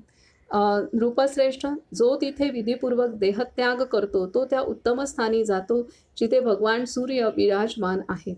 हा श्री स्कंद पुराणातील रेवाखंडाच्या पूर्व भागातील पुष्करिणीत आदित्य तीर्थ महात्म्य वर्णन नावाचा 59वा अध्याय पूर्ण झाला. तर आता शूलपाणीचं वर्णन पूर्ण झाल्यानंतर इथे आदित्य तीर्थाचं महात्म्य सांगितलेलं आहे. आता पुढील अध्याय आहे अध्याय 60वा, आदित्येश्वर तीर्थ महात्म्य वर्णन. ओम नमो नर्मदाय. श्री मार्कंडेय उवाच. भूयोप्यहम प्रवक्ष्यामि आदित्येश्वरम उत्तमम सर्वदुःखहरं पार्थम सर्वविघ्नविनाशनम. मुनिश्रेष्ठ श्री मार्कंडेय वदले. हे युधिष्ठिर, मी पुन्हा सर्व दुःख विनाशक, सर्व विघ्न विघातक उत्तम आदित्येश्वराचा महिमा वर्णन करीन. हे आदित्येश्वर तीर्थ आयु लक्ष्मी वर्धक, पुत्र स्वर्ग देणारे, परम कल्याणकारी, कुरुवंशोत्पन्न, स्वर्ग, मनुष्य लोक व पाताळात अन्य शोभायमान तीर्थ नाही. कुरुक्षेत्र, गया, गंगा, नैमिषारण्य व पुष्कर, वाराणसी, केदार, प्रयाग, रुद्रनंदन, स्वामी कार्तिकेय, महाकाल, सहस्त्राक्ष, इंद्रतीर्थ, शुक्लतीर्थ ही सर्व तीर्थे आदित्येश्वर तीर्थाच्या 1/16 नाही. राजश्रेष्ठ, आदित्य तीर्थात जे घडले ते तुम्ही ऐका. मी वार्धक्याने पीडित आहे, पण स्नेहाने कथन करतो. आता श्री मार्कंडेय ऋषी हे सांगतायत आदित्येश्वर तीर्थाचं महात्म्य. तर आपण ऐकूयात ते काय सांगतायत. सर्व तेजस्वी तपस्वी ऋषींनो ऐका. श्री रुद्र सानिध्यात नंदी व स्कंद आदी गणांसह मी ऐकले आहे. पार्वती देवीने श्री शंभू महादेवांना रवितीर्थाचे फल विचारले, तेव्हा श्री शंभू महादेवांनी प्रेमपूर्वक पार्वती देवीला सांगितले, श्री रुद्राने उपदेशिलेले सर्व मी एकाग्र चित्ताने ऐकले, ते सर्व मी तुला सांगीन. पांडव, तू हे लक्षपूर्वक ऐक. पूर्वी दुष्काळग्रस्त ब्राह्मण श्री नर्मदा तटावर आश्रयास आलेत. उद्दालक, वशिष्ठ, मांडव्य, गौतम, याज्ञवल्क्य, गर्ग, शांडिल्य, गालव, नाचिकेत, विभांडक, वालखिल्य आदी, तसेच शातातप, शंख, जैमिनी, गोभील, जैगीषव्य, शतानीक हे सर्व ऋषी तिथे आले. त्यांनी श्री नर्मदाची पूर्णतः तीर्थयात्रा केली. क्रमशः ते ऋषी वृक्षांनी आच्छादिलेले धावडा, तेंदू, पाटल वृक्षांनी उज्ज्वल आदित्येश्वर तीर्थाला पोहोचले. ते तीर्थ डाळिंब, सादडा, शमी, केशर, किंशुक वृक्षांनी परिपूर्ण होते. त्या महापुण्यमय सुगंधित पुष्पांनी भरलेल्या पुन्नाग, नारळ, खैर, कल्पवृक्ष आदी वृक्षांनी पूर्ण, अनेक श्वापदांनी भरलेल्या, मृग मांजरांनी युक्त, अस्वल हत्तींनी व्याप्त, तसेच वाघ, चित्ता यासारख्या प्राण्यांनी शोभित वनात सर्व ऋषी प्रविष्ट झालेत. तिथे त्या ऋषींनी रक्तवर्णीय रक्तवस्त्रयुक्त, लाल पुष्पमालांनी सुशोभित, रक्तचंदनाने अलंकृत, लाल आभूषणांनी विभूषित, पाशहस्त भयानक स्त्रियांना पाहिले. त्यांच्या जवळच काळ्या मेघांसम विशाल शरीराचे, भयानक चेहऱ्याचे, हाती पाश घेतलेले, पर्जन्यवृष्टी अभावी वैराण प्रदेशाप्रमाणे व्याकुळ पिवळ्या नेत्रांचे पुरुषही पाहिले. तिथे ऋषींनी लांब जीभ असलेली, विक्राळ चेहऱ्याची, तीक्ष्ण दातांची एक भयंकर अन्यवृद्ध स्त्री पाहिली. भरतवंशोत्पन्न कुरश्रेष्ठ राजा. त्यानंतर ती स्त्री त्या समूहाजवळ गेली. त्या पापी लोकांनी स्वाध्यायात मग्न ब्राह्मणांना पाहिले. तपात गर्क समूहरूपात बसलेल्या ब्राह्मणांना म्हणाली, पूज्य, आमच्या स्वामींचे श्री नर्मदा तटावर वास्तव्य आहे. तुम्ही तिथे जाऊन त्यांचा त्वरित उद्धार करा. तिचे बोलणे ऐकून ते सर्वश्रेष्ठ ब्राह्मण शीघ्र श्री नर्मदा तटावर गेले आणि श्री नर्मदाचे दर्शन घेऊन काही ऋषी तिची स्तुती करू लागले.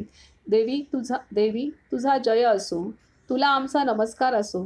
ते म्हणाले, सिद्धगणांनी सेवित माई, तुला आमचा नमस्कार असो. हे पवित्र रूपी मंगलरूपा, तुला आमचा नमस्कार असो. सहस्त्र ब्राह्मणांनी सेवित श्रेष्ठ श्री रुद्रोत्पन्न, तुला आमचा नमस्कार असो. पवित्र असलेल्यांना पावन करणारी, तुला आमचा नमस्कार असो. वरदायिनी देवी, तुला आमचा नमस्कार असो. शीतल जल असलेली, सुखप्रद, सर्व पापहारी, नद्यांमध्ये श्रेष्ठ, आश्चर्यकारक प्रभाव असलेली, तुला आमचा नमस्कार असो. अनेक जीवांनी सेवित अंगवाली, गंधर्व, यक्ष, सर्प आदींना पवित्र करणारी, तू सदा पूजित आहेस. मोठमोठे हत्ती, रेडे, डुक्कर तुझे जल पितात. तुझे जल महातरंग मालांनी युक्त आहे. सर्वश्रेष्ठ सुखप्रद देवी, तुला आमचा नमस्कार असो. पापयुक्त पाशबंधनात असणाऱ्या आम्हा सर्वांना तू मुक्त करावे. मनुष्य तोपर्यंत नरकात भ्रमण करत राहतो जोपर्यंत तो तुझ्या जलाचा आश्रय घेत नाही. तुझे जल चंद्रसूर्याचा स्पर्श झाल्यावर मनुष्याला परमपद देते. कमलमुखी, अनेक संसार भयाने पीडित, अनेक पापांनी घेरलेल्या, अनेक द्वंद्व, राग, द्वेष आदींनी समन्वयित मनुष्याच्या उद्धारार्थ तूच गती आहेस. नद्या तुला येऊन मिळाल्यावर निसंशय निर्मळ व पवित्र होतात. दुःख पीडितांना तू अभय देतेस. अनेक महापुरुष तुझ्या पूजनाने धन्य झालेत. जोपर्यंत जीव तुझ्या उसळणाऱ्या जलतरंगांना स्पर्श करत नाही तोपर्यंत मलमूत्राने भरलेला देहाभिमानी अनेक नरकात भ्रमण करत राहतो. देवी, म्लेच्छ, पुलिंद, राक्षस जे तुझे पुण्यजल पितात ते सुद्धा महाभयापासून मुक्त होतात. मग त्या ब्राह्मणाच्या बाबतीत काय सांगावे जे संसार बंधनाने भयभीत झाले आहेत. या घोर कलियुगाच्या विस्तारामुळे सरोवर, नद्या सुकून जातात. परंतु हे देवी, तू आकाश गंगेप्रमाणे जलौघ पूर्ण होऊन शोभून दिसतेस. हे वरदायिनी देवी, या काळाचे पालन करून आम्हाला मोक्षप्राप्ती होऊ शकेल अशी आमच्यावर कृपा कर. जे तुझा आश्रय घेऊन तुला शरण येतात त्या पुत्रांचे तू माता पित्या समान पालन करतेस. कृपा करून तू आमची पालनकर्ता होऊन असा उपाय कर की पर्जन्याअभावी पडलेल्या भयंकर दुष्काळात आम्ही तरुण जाऊ. हे युधिष्ठिर, अशी स्तुती केल्यावर नद्यांमध्ये श्रेष्ठ श्री नर्मदाची मूर्ती ब्राह्मणांच्या सन्निध प्रकट झाली. श्री मार्कंडेय वदले, हे राजा, जे या श्री नर्मदा स्तोत्राचे पठन करतात, भक्तिपूर्वक परमशांत होऊन श्रवण करतात, ते दिव्य वस्त्रभूषित शरीरधारी वृषभयुक्त यानाने रुद्रलोकात जातात. जे श्री नर्मदा जलात स्नान करून या स्तोत्राचा निरंतर जप करतात त्यांना अंतकाळी श्री नर्मदा देवी उत्तम, विशुद्ध व शीघ्र गती प्रदान करते. जो मनुष्य प्रातःकाळी उठून वा झोपताना प्रतिदिन या उत्तम स्तोत्राचे पठन करतो त्याला देवी श्री नर्मदा शरीराचा क्षय झाल्यावर स्वजलात आश्रय देते. असेच महाभाग सर्व पापमुक्त होऊन स्वर्गात आनंदाने दिव्य भोग भोगतात, अन्य नाही. हे भरत वंशोत्पन्न, या स्तोत्राने प्रसन्न होऊन रेवा दक्षिणाभिमुख वाहत जलाने अभिषिक्त ब्राह्मणांना वदली. मी तुम्हाला ते अमृतत्व देते जे योगीजनही प्राप्त करत नाहीत, जे संपूर्ण देवांनाही दुर्लभ आहे. ते सर्व तुम्ही माझ्या कृपाप्रसादाने प्राप्त कराल. अशा प्रकारे हे राजा, त्या ब्राह्मणांनी अतिश्रेष्ठ वर मिळवून प्रसन्न चित्ताने जात असताना एक महाआश्चर्य पाहिले. श्री मार्कंडेय वदले, पार्थ, त्या लोकांनी श्री नर्मदा तटावर स्थित स्नानदेव पूजेत आसक्त 5 महाबलवान पुरुषांना पाहिले. राजा, सर्व वेदांग पारंगत ब्राह्मणांनी सांगितले, वनामध्ये पाशधारी महाभयावह अतिचंचल शुभ वाणीने बोलणाऱ्या भयंकर स्त्रिया वृद्ध पुरुषांना पाहून पुढे जायचे साहस नव्हते. ते सर्व परस्परांना पुन्हा पुन्हा पाहत होते. त्यांनी जो संवाद साधला तो तुम्ही ऐकावा. ते ब्राह्मणांना म्हणाले, आमचे 5 पुरुष श्री नर्मदा तटावर वास्तव्य करत आहेत. श्रेष्ठ सज्जन, तुम्ही तिथे जाऊन त्यांचा त्वरित उद्धार करा. हे शुभवचन ऐकून ब्राह्मण एकमेकांकडे पाहून वारंवार विचारू लागले, ते 5 पुरुष कुठे आहेत? ते कोणाचे आहेत? ते कुठून आलेत? त्या भयावह पुरुषांनी काय सांगितले आहे? त्या पुरुषांनी सांगितले, आम्ही सर्वांनी पूर्व पश्चिम उत्तर दक्षिण सर्व तीर्थांत स्नान केले, पण त्यामुळे पापनाश झाला नाही. मात्र या तीर्थाच्या प्रभावाने पापरहित झालोत. अग्नी व काळासमान ब्राह्मण, तुम्ही सर्व ऐका. देहधारींचे अधःपतन करणारी भयानक अचिंत्य पापकृत्ये आहेत. त्यापैकी आमच्यातील एका पापीने गुरुपत्नीशी समागम केला, दुसऱ्याने मित्राचे धन सोने आदी हडप केले, तिसऱ्याने ब्राह्मण हत्येचे घोर पाप केले, चौथ्याने अनिच्छेने सुरापान केले, पाचव्याने अकारण गोहत्या केली. हे राजा, इच्छेविना त्या सर्वांचे पाप घडले. त्यावेळी ब्राह्मणांचे उद्धार करणारे वचन ऐकून ते आश्चर्यचकित झाले. हे महापापी ब्राह्मणांची त्वरित आज्ञा मानून पापरहित झाले. श्री नर्मदाच्या या तीर्थाच्या प्रभावाने प्रभावित होऊन इथे कोणत्याही रूपात पापाला प्रवेश असंभव आहे असा विचार करून त्या सर्व पापी जनांनी मनात श्री भगवानाचे ध्यान करून देवाचे चिंतन केले. पवित्र श्री नर्मदा जलात स्नान करून पितृदेवांचे तर्पण केले.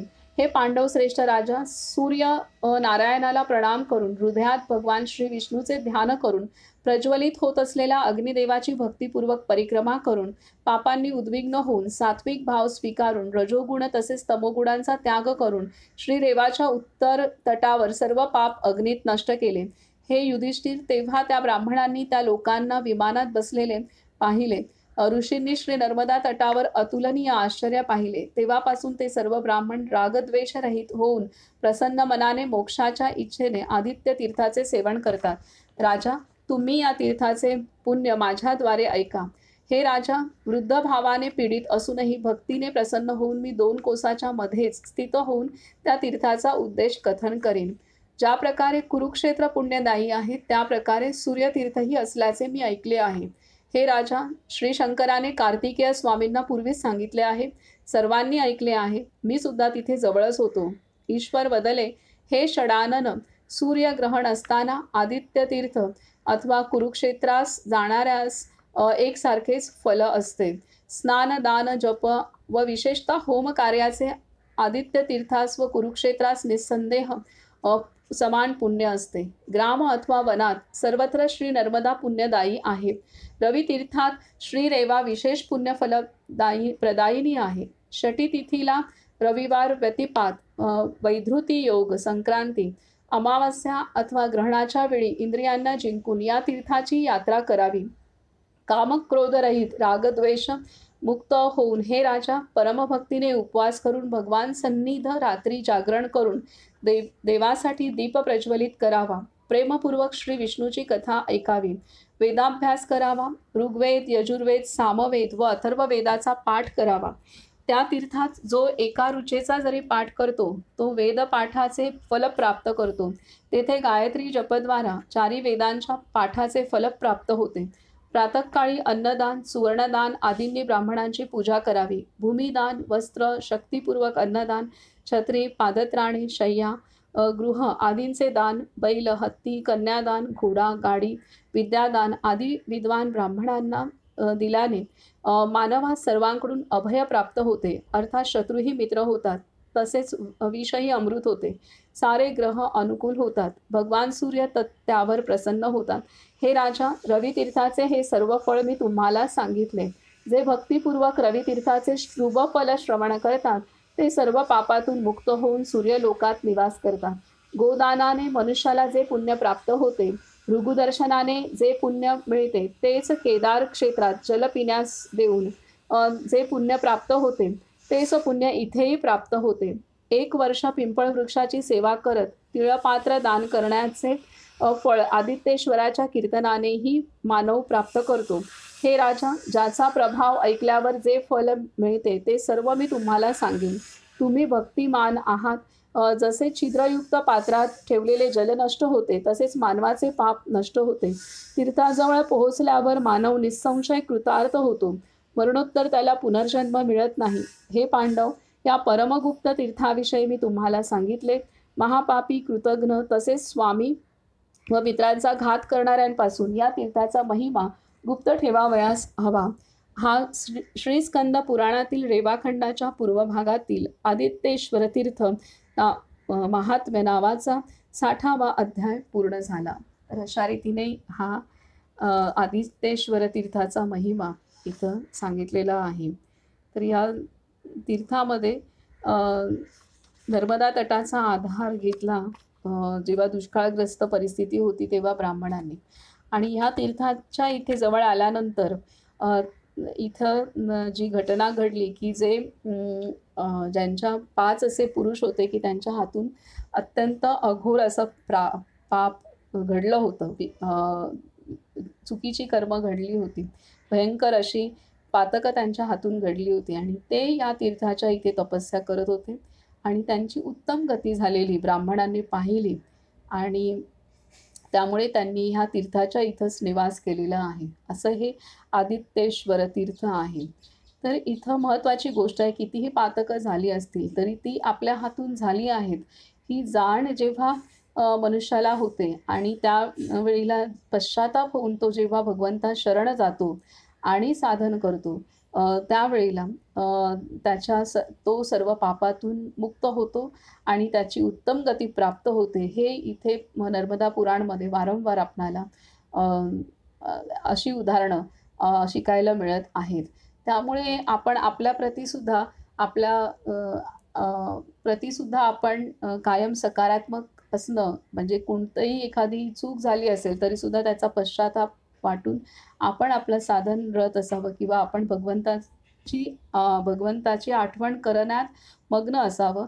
आपल्या हातून घडलेल्या चुकांची आपण त्याने पश्चाताप झालाय तर त्याच्या पुढे भगवंताची आठवण, चुकांची आठवण न करता भगवंताची आठवण करत आपण ते जे कर्म आहे त्यातून पुढे जाणं गरजेचं आहे. त्याचप्रकारे इतर लोकांची सुद्धा चुकीची कर्म आपल्याला दिसतात, ते आपल्याशी चुकीचं वागतं, तर त्याकडे सुद्धा बघण्याची दृष्टी आपली वेगळी असली पाहिजे की त्यांनी चुकीचं केलं हे पाहण्यापेक्षा ते त्यांचं कर्म आहे किंवा आपलं काहीतरी आहे की त्यांनी आपल्याशी चुकीचं वागल्यामुळे आपलं कोणतं तरी कर्म पूर्ण होत आहे हे आपण भावना धरली तर आपलं मन चित्त इतरांविषयी पण चुकीचं होणार नाही, शुद्धच राहील. अन्यथा आपण मग त्या व्यक्तींच्या विषयी ग्लानी मनात निर्माण होते किंवा अपशब्द निघतात किंवा अशुभ भावना निघत नाही. तर हे असं करणं पण आणखीन आपल्या कर्मामध्ये भर घालण्यासारखंच आहे. त्यामुळे इथे ही नर्मदा मैया किंवा भगवंत इतकी पाप पोटात घालतो तर आपण छोटीशी पाप पोटात एकमेकांची घालू शकत नाही का? तर ह्या विचार करण्यासारखी गोष्ट आहे. आता पुढील अध्याय आहे अध्याय 61वा. शक्रेश्वर तीर्थ महात्म्य वर्णन. ओम नमो नर्मदाय. श्री मार्कंडेय उवाच. तथो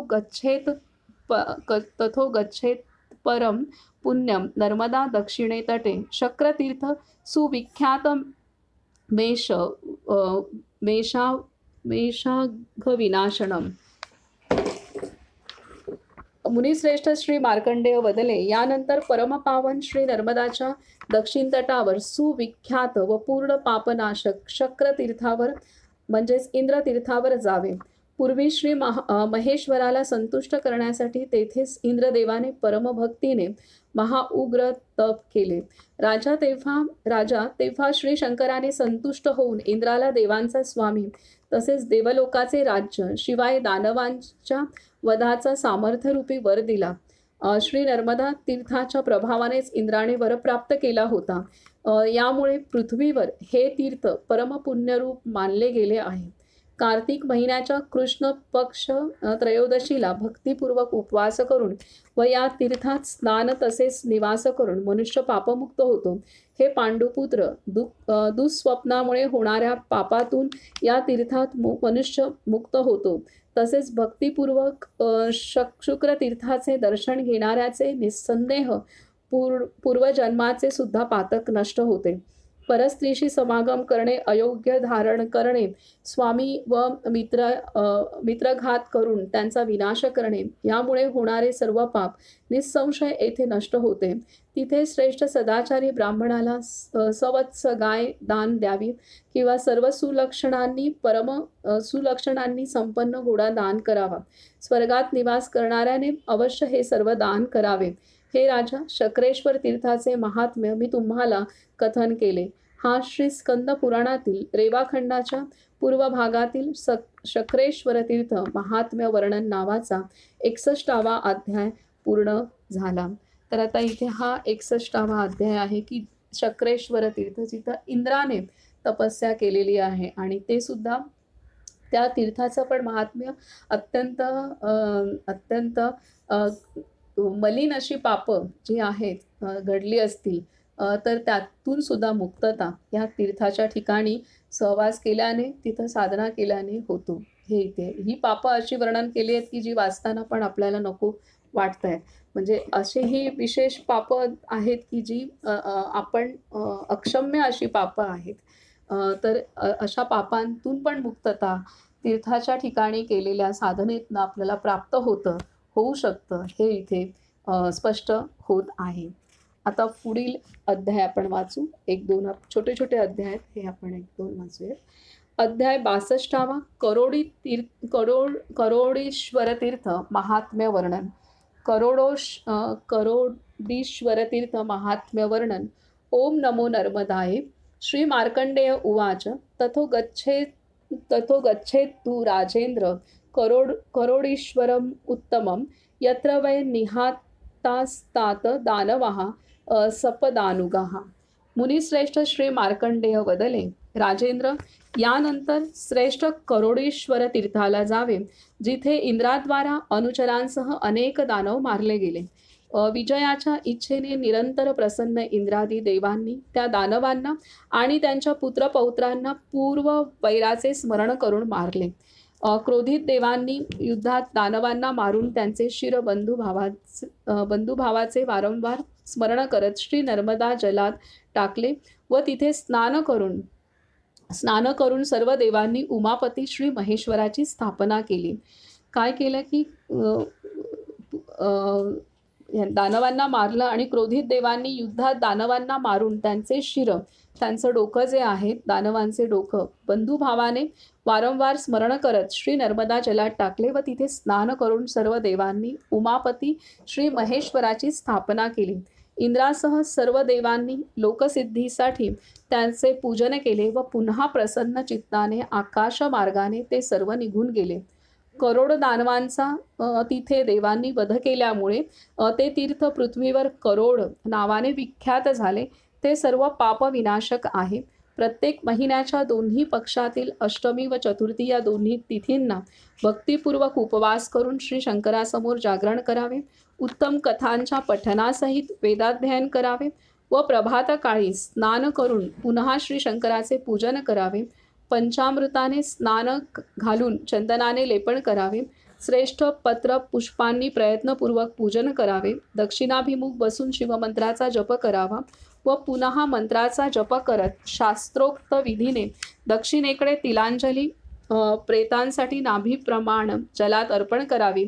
जितेंद्रिय होऊन ब्राह्मणांद्वारा तिथे श्राद्ध करावे. वेदाध्ययनात तत्पर विद्वान सदाचारी योग्य ब्राह्मणांना गाय सुवर्ण तांबूल तसेच भोजनाने पूजित करून अलंकार पादत्राणे दान केल्यास निस्संदेह करोडपट प्राप्ती होते. त्या तीर्थावर शास्त्रीय विधानानुसार शरीर त्याग करणाऱ्याचे पुण्यफल ऐका. जोपर्यंत त्या मृत मनुष्याच्या अस्थी श्री नर्मदा जलात राहतात तोपर्यंत तो धर्मात्मा परम दुर्लभ शिवलोकात निवास करतो. पुण्यभोग संपल्यावर तो पृथ्वीवर उतरतो. त्याला पुन्हा मनुष्यजन्म प्राप्त होतो. पृथ्वीवर तो राजाद्वारे पूजित होऊन करोडपती धनसंपन्न होतो. सर्व धर्मांनी युक्त बुद्धिमान बलशाली मुलाबाळांसहित पृथ्वीवर विख्यात दीर्घायू मनुष्य होतो. नृपश्रेष्ठ त्या तीर्थाचे पुनः स्मरण करून तिथे जाऊन करोडीश्वराचे पूजन करून शुभगती प्राप्त करतो. इंद्र चंद्र यम रुद्र वायू विश्वदेव आदी सर्व देवांद्वारा हे करोडीश्वर स्थापित आहे. भक्तिपूर्वक लोककल्याणार्थ श्री नर्मदाच्या उत्तर तटावर न्यायपूर्वक संपादन केलेल्या धनाने त्या तीर्थात लाकूड दगड विटांनी सुंदर भवन निर्माण करणारा मनुष्य निश्चितच उत्तम गती प्राप्त करतो. ब्राह्मण क्षत्रिय वैश्य शूद्र स्त्रिया जे कोणी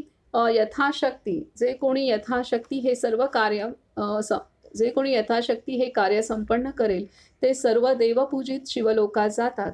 हे राजा, जो सदा या तीर्थाचे महात्म्य भक्तिपूर्वक श्रवण करतो त्याचे 6 महिन्यातच सर्व पाप नष्ट होते. हा श्री स्कंद पुराणातील रेवाखंडाच्या पूर्व भागातील करोडीश्वर तीर्थ महात्म्य वर्णन नावाचा 62वा अध्याय पूर्ण झाला आहे. अशा रीतीने हे अध्याय आहेत. तर पुढील एक छोटे 3-4 अध्याय घ्यायचा विचार आहे. तर अगदीच छोटे आहेत 5-6 वाक्यांचे, ते आपण पूर्ण करू. अध्याय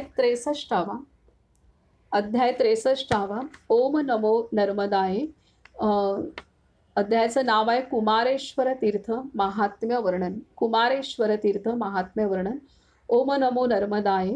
श्री मार्कंडेय उवाच तथो गच्छेत्तु राजेंद्र कुमारेश्वरम उत्तमं प्रसिद्धं सर्वतीर्थानगम गमस्तेश्वर सन्निधो. मुनिश्रेष्ठ श्री मार्कंडेय वदले, राजेंद्र, त्यानंतर सर्व तीर्थात प्रसिद्ध अगस्तेश्वर नजीक उत्तम कुमारेश्वर तीर्थास जावे. राजा, जिथे स्वामी कार्तिकेयाने सर्व पाप विनाशक श्री शंकराची अतिभक्तीने आराधना करून सिद्धी प्राप्त केली, त्या आराधनेच्या प्रभावानेच ते शत्रू विनाशक देव सेनापती तसेच महातेजस्वी झालेत. हे या तीर्थसेवनाचे महात्म्य आहे. त्या वेळेपासून श्री नर्मदा तटावर ते प्रसिद्ध तीर्थ झाले. त्या तीर्थावर जो एकाग्र चित्ताने जितेंद्रिय होऊन कार्तिक महिन्याच्या चतुर्दशीला व विशेषतः अष्टमीला दही दूध तसेच तुपाने भगवान श्री शंकराला स्नान घालतो त्याला विशेष फल प्राप्त होते. तिथे त्याने संकीर्तन तसेच यथाविधी पिंडदान करावे. हे पांडुपुत्र, ब्राह्मण क्षत्रिय वैश्य तसेच शूद्रांनी आपापल्या कर्मात रत राहून शुभवृत्तीने हे कर्म केले पाहिजे. हे कुंतीपुत्र, तिथे सत्पात्री ब्राह्मणाला जे काही दिले जाते ते सर्व दान अक्षय होते. स्वामी कार्तिकेयाच्या जप तपद्वारा हे स्थळ तीर्थमय झाले आहे. हे पांडुपुत्र, कुमारेश्वर तीर्थाचे सर्व पुण्यफल मी तुम्हाला सांगितले. जे कुमारेश्वराच्या दर्शनाने प्राप्त होते तिथे देहावसान झाल्यास स्वर्ग प्राप्त होतो. हे ईश्वराचे कथन सर्वतः सत्य आहे. हा श्री स्कंद पुराणातील रेवाखंडाच्या कुमारेश्वर तीर्थ महात्म्य वर्णन नावाचा 63वा अध्याय पूर्ण झाला. इथे आता कार्तिकेयाने तिथं तपस्या केलेली आहे म्हणून कुमारेश्वर हे नाव पडलेलं आहे या तीर्थाला. पुढील अध्याय आहे अध्याय 64वा अगस्तेश्वर तीर्थ महात्म्य वर्णन. ओम नमो नर्मदाय. श्री मार्कंडेय उवाच ततो गच्छेत्तु राजेंद्र तीर्थं परमशोभनं नराणां पापनाशाय अगस्तेश्वरम उत्तमं. मुनिश्रेष्ठ श्री मार्कंडेय वदले, राजेंद्र, त्यानंतर मनुष्याने पापनाशनार्थ श्रेष्ठ परमसुंदर अगस्तेश्वर तीर्थास जावे. राजा, मनुष्य तिथे स्नान करून ब्रह्महत्येच्या पापातून मुक्त होतो. कार्तिक महिन्याच्या कृष्ण पक्षातील चतुर्दशीला जो मनुष्य जितेंद्रिय व समाधिस्थ होऊन ईश्वराला घृतस्नान घालतो तो 21 कुलापर्यंत राजपदापासून हटत नाही. धन पादत्राणे छत्र तूप कांबळे व भोजन दान करून या तीर्थात करोडपट फल प्राप्त होते. हा श्री स्कंद पुराणातील रेवाखंडाच्या पूर्व भागातील अगस्तेश्वर तीर्थ महात्म्य वर्णन नावाचा 64वा अध्याय पूर्ण झाला. तर इथं त्यांनी दिलेलं आहे किती एक एक तीर्थाचं महत्त्व आहे आणि त्यामुळेच नर्मदा परिक्रमा ही साधना परिक्रमा आहे. अतिचं साधना यात्रा आहे आणि सर्व पाप नाशन करणारी आहे. पण त्या गांभीर्याने करणं गरजेचं आहे, त्या सखोलतेने करणं, त्या श्रद्धेने, त्या प्रेमाने करणं गरजेचं आहे. इथे आपले भाव कोणते आहेत त्यावर पण हे अवलंबून आहे ते तीर्थाचं आपल्याला फल प्राप्त होण्यासाठी. पुढील 2 अध्याय छोटे वाचू. आनंदेश्वर तीर्थ अध्याय 65वा. आनंदेश्वर तीर्थ महात्म्य वर्णन. ओम नमो नर्मदाय श्री मार्कंडेय उवाच ततो गच्छेत्तु राजेंद्र आनंदेश्वरमुत्तमं रुद्रस्य परमानंदो यत्र जातो युधिष्ठिर. मुनिश्रेष्ठ श्री मार्कंडेय वदले, राजेंद्र, त्यानंतर श्री रुद्रदेवाची परम आनंदोत्पत्ती जिथे झाली त्या श्रेष्ठ आनंदेश्वर तीर्थाला जावे. युधिष्ठिर, पाप क्षय करणाऱ्या त्या तीर्थाचा महिमा मी तुम्हाला कथन करेन. राजा युधिष्ठिराने विनवले, ब्राह्मण श्रेष्ठ, श्री रुद्रदेवाच्या आनंदोत्पत्ती संबंधी मला व माझ्या बांधवांना संक्षिप्तपणे कथन करावे. मुनिश्रेष्ठ श्री मार्कंडेय वदले, हे नृपश्रेष्ठ, उत्तम आनंदेश्वराचा महिमा कथन करतो. दानवांचा वध केल्यावर तसेच सर्व देवांनी, किन्नर, यक्ष, सर्पांनी पूजित झाल्यावर देवादिदेव श्री महेश्वर वृषवाहनावर आरूढ होऊन आनंदाने नाचू लागले. भयंकर रूपधारी भूत, वेताळ, कंकाल सहित अर्धगौरांग स्थित भैरव रूपधारी श्री शंकराने श्री नर्मदाच्या दक्षिण तटावर नृत्य केले. तिथे संतुष्ट मरुद गणादी देवांद्वारा कमलरूपी आसनस्थ देवेश स्थित झाले. तेव्हापासून ते तीर्थ आनंदेश्वर नावाने संबोधिले जाते. राजा अष्टमी, चतुर्दशी व पौर्णिमेला भगवान शिवाचे विधिपूर्वक सुगंधित द्रव्याने लेपन करावे. युधिष्ठिर तिथे यथाशक्ती ब्राह्मणांचेही पूजन करावे. तिथे गोदान तसेच शुभावह दानही करावे. तिथे स्वसंत त्रयोदशीला श्राद्धही करावे. श्रेष्ठ आनंदेश्वर तीर्थात इंगुदी, फळ, बोरे, बेल, अक्षत व जलाने पितृगणांचे श्राद्ध करावे. त्यामुळे प्रलयापर्यंत पूर्वज आनंदित राहतात. त्यांच्याकडे 7 जन्मापर्यंत संततीचे विच्छेदन होत नाही. हे भरत वंशोत्पन्न राजा, त्यांना जन्मजन्मांतरपर्यंत आनंद प्राप्त होतो. हा श्री स्कंद पुराणातील रेवाखंडाच्या पूर्व भागातील आनंदेश्वर तीर्थ महात्म्य वर्णन नावाचा 65वा अध्याय पूर्ण झाला. अध्याय 66वा. मातृतीर्थ महात्म्य वर्णन. ओम नमो नर्मदाय श्री मार्कंडेय उवाच ततो गच्छेत्तु राजेंद्र मातृतीर्थमं उत्तमं संगमस्य समीपस्थं नर्मदा दक्षिणे तटे. मुनिश्रेष्ठ श्री मार्कंडेय वदले, राजेंद्र, त्यानंतर श्री नर्मदाच्या दक्षिण तटावर संगमाजवळ स्थित परमश्रेष्ठ मातृतीर्थाला जावे. तिथे श्री नर्मदा तटावर योगिनी माता प्रकट झाल्यात. तसेच उमादेवीपासून अर्धनारीश्वर वेशधारी सर्परूपी यज्ञोपवीत धारण केलेले भगवान सुद्धा प्रकट झालेत. योगिनी मातांनी भगवान श्री शंकराला सांगितले, हे प्रभू, आम्हाला अतिशय दुःख आहे. श्री महेश्वर, आपल्या कृपेने आम्ही सर्व देवांकरिता अजेय आहोत, पण आमच्या नावाने पृथ्वीवर प्रख्यात तीर्थ व्हावे. योगिनींनो, असेच व्हावे असे म्हणून श्री शंकर अंतर्धान पावले. मुनिश्रेष्ठ श्री मार्कंडेय वदले, जो त्या तीर्थावर नवमीला भक्तिपूर्वक नियमानुसार शुद्ध होऊन उपवास करून मातृतीर्थाची पूजा करतो, त्यावर सर्व योगिनी माता आणि भगवान श्री शंकर प्रसन्न होतात. हे युधिष्ठिर, पुत्ररहित वांझ व पुत्रमृत असलेल्या स्त्रीला तिथे मंत्रशास्त्र जाणणाऱ्या श्रेष्ठ पुरुषाने स्नान प्रारंभ करावा. उपदेशकाने सुवर्णसहित घड्याने पंचरत्न व फळयुक्त होऊन पुत्राची अपेक्षा करणाऱ्या स्त्रीस कास्य पात्राने स्नान करवावे. ती स्त्री महापराक्रमी गुणी पुत्र प्राप्त करते. राजा, जो या तीर्थात जे इच्छितो त्याला ते प्राप्त होते. मातृतीर्थासारखे न कोणते तीर्थ झाले, न कोणते तीर्थ होईल. हा श्री स्कंद पुराणातील रेवाखंडाच्या पूर्व भागातील मातृतीर्थ महात्म्य वर्णन नावाचा 66वा अध्याय पूर्ण झाला. तर इथं आपण थांबूयात. आज आपण खूप सारे अध्याय केलेले आहेत. तर सर्वांना खूप खूप सगळे एकत्र आहोत म्हणून हे शक्य होत आहे वाचन करणं. आणि ही मैयाचीच योजना आहे आणि प्रत्येकाच्या जीवनात जे सद्गुरू शक्ती आहेत त्या सद्गुरू शक्तीने इथे एकत्रित जोडलं आहे, त्यामुळेच हे शक्य होऊ शकतं आहे.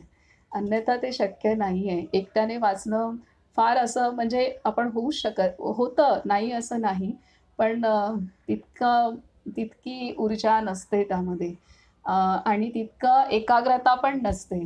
वाचनासाठी वाचन म्हणजे पाट्या टाकणं ते लहान म्हणजे मस्ती करणारं मूल कसं रडत खडत अभ्यास करतं तसं ते वाचन होतं. परंतु एकत्रित असल्यामुळे विशेषतः ह्या पुराणाचं वाचन हे इतकं सगळं एकटं वाचत असताना मन लागत नाही, परंतु सगळे असताना असं वाटतं वाचतच ऐकत जावं, वाचत जावं, पुढे काय हे असं घडतंय.